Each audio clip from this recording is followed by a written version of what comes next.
This can be, as we all know, an anxious time of the year. Millions of people already are worried about losing their jobs or finding jobs, and now there's holiday stress on top of that. According to Time magazine, however, maybe it's not all bad. Check out this week's cover story, which is why anxiety is good for you. Here to help calm our fears, Time senior editor Jeffrey Kluger. Nice to have you back with us this morning.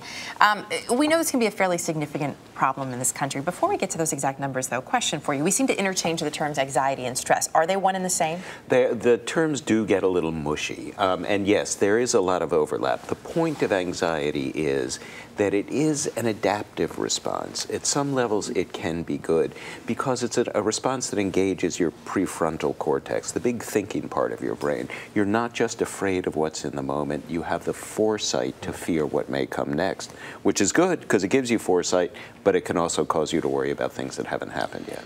So 18% of Americans have anxiety disorders. That's 40 million Americans.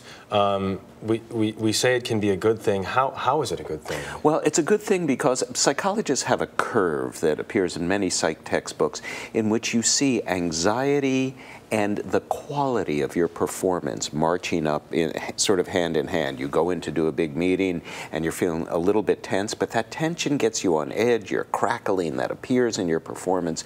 The key that performers learn is when to step off right at the peak of that curve. People who get paralyzed by anxiety go down the other side and suddenly the fear and the tension overwhelm the performance. So you mentioned performers learn when to stop. How about the rest of us? How can you make that work for you, make that judgment of, okay, I'm at this good place now, let's not continue downhill? Well, a lot of it is what's called cognitive reframing. If you can anticipate what the results might be and say, okay, my performance could crash and burn. I could crash and burn on TV here today. Okay, is that survivable? Will the sun still come up tomorrow?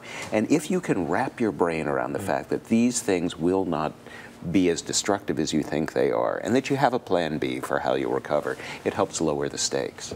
If you're going too far down that road, sometimes we talk about, I mean, deep breathing. Deep breathing, that is one recommendation. Other things? Other things, well, all the stuff Mom always told you was good for you really is good for you. Getting plenty of sleep, exercise, socializing, doing the things that make you happy are all ways of coping with chronic anxiety. And this is where we get back to your question about stress. When it gets chronic, that's when you get into that question of stress a lot. So a lot of those things make a big difference.